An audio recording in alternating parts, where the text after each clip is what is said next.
Welcome to Alert Tales, where we dive deep into the most gripping stories of real-life experiences. If you love tales that evoke emotion, spark conversation, and connect us all, you're in the right place. Don't forget to hit that subscribe button and join our community for more captivating stories that will keep you on the edge of your seat.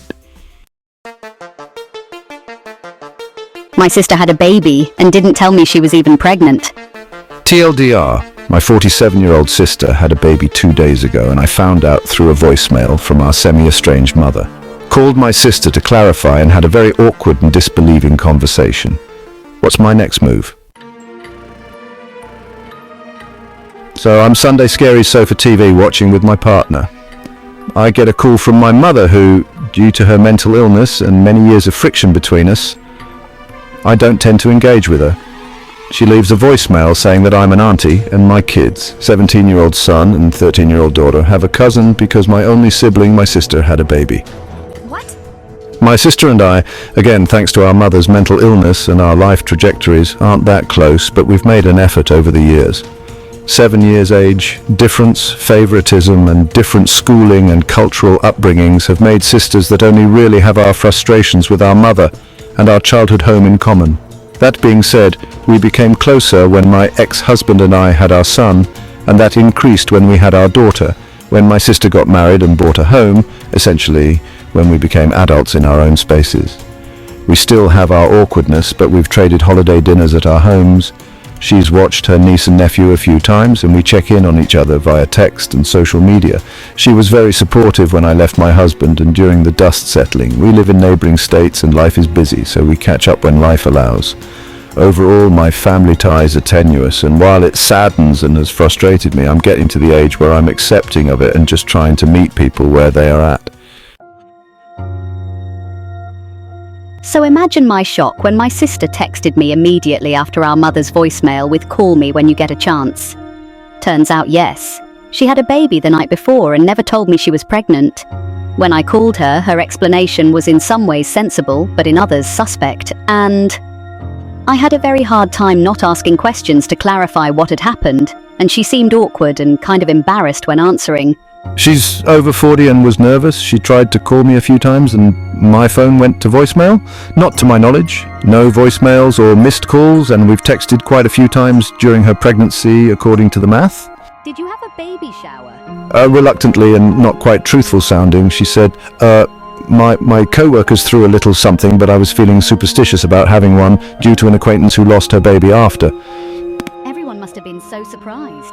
Oh, well, no, her husband's parents knew for a while. They all have a great relationship. You just now told Mum though, right? That's why she's calling and ringing the alarm, yes? Oh, well, no, she's known for a while too, despite their not so good relationship.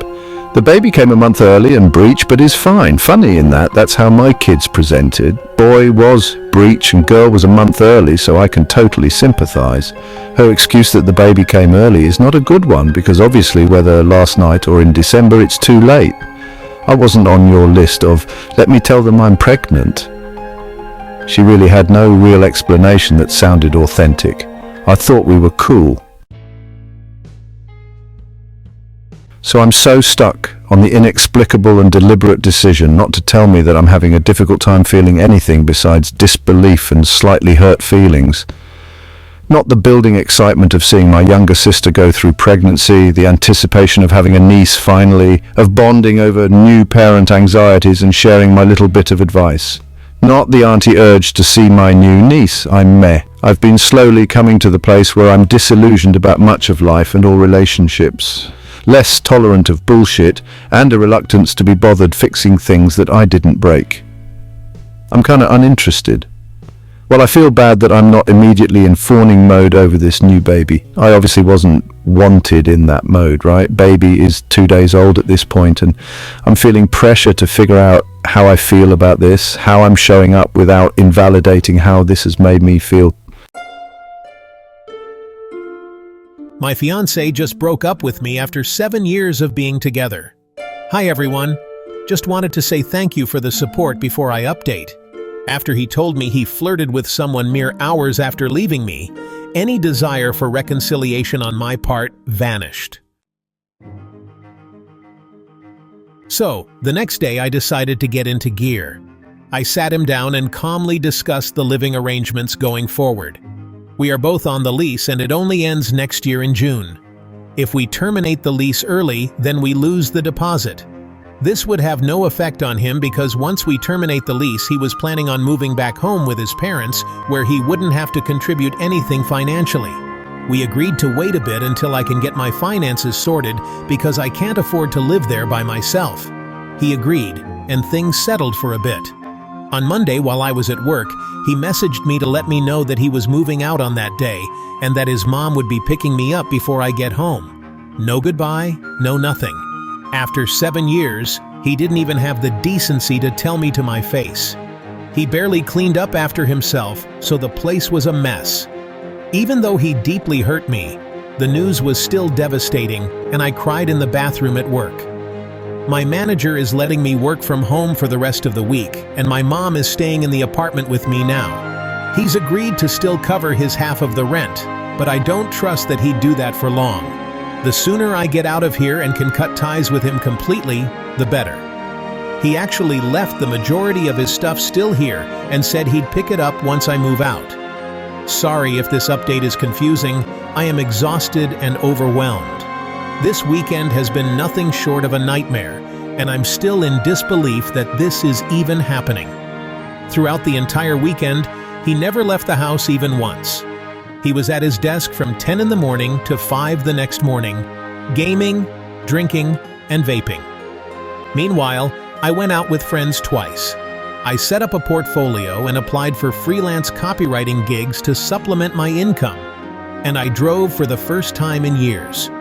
I've removed him from my car insurance today, but there's still quite a bit of things like that I need to do. I also have a research proposal due in 2 days, and I'm not nearly finished. I'm struggling to focus because my mind keeps wondering how and why he did this. I just want to skip to the part where I'm in a good place financially and have healed from this. Thanks again for all the support. You have no idea how much it has meant to me. My fiancé has a male best friend who she sees whenever we go long distance, and he is testing our boundaries currently. My fiancé and I have been together for about 4 years. Due to me finishing work and a degree, we've been long distance for the past month and a half, with her living in our hometown with a new job and me still here for just a few more weeks. Before we met, she has had a male best friend since early high school. Over the years, however, it became apparent that he had developed feelings for her, especially whenever she is staying with parents for extended periods. He admitted to it and strived to keep things platonic.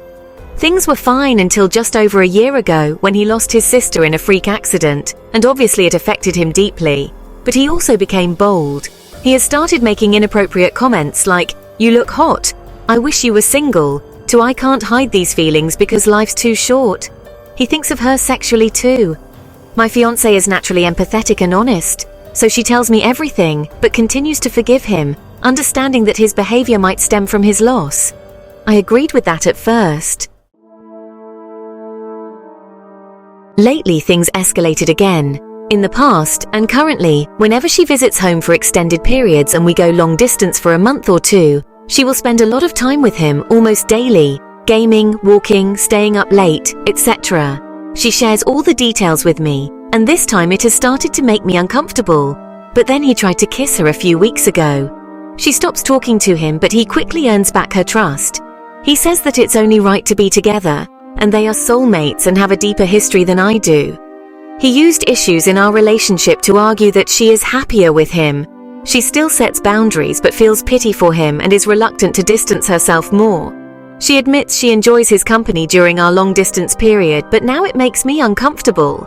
We have always struggled with long distance, and so naturally he has done better keeping her happy when we're apart. I guess jealousy or hurt got a hold of me. I told my partner about my feelings with a real effort to not come across as that guy. She agreed with them, but disagreed with my requests, a need for firmer boundaries, respect from him for our engagement, and that he needs self-control. She said she cannot be with me if I hate her best friend. I insisted that I didn't hate him and I adore their friendship. He then tries to convince her that I'm being manipulative. I decided to text him directly. telling him I don't hate him and that I respect their friendship but need him to respect our relationship. I acknowledged the importance of their bond, especially after his loss, but asked him to keep his actions in check. I also said I hoped we could get to know each other better when I moved there. He didn't respond. I waited until he either replied or mentioned to my partner that I texted, before I told her. She wasn't happy I waited for him to tell her, but also she didn't care that I wrote that. She also said it was a funny thing to do, and then her vibe changed and became distant, kinda like I turned her off. I'm left wondering if I overstepped and if I'm an asshole here. TLDR. My fiancé is really close with her male best friend, but we're both aware that he wants more than just friends. Lately he crossed my boundaries but not my fiancé's, and I confronted him. She seems turned off by what I did, and I think I've come across as insecure and jealous.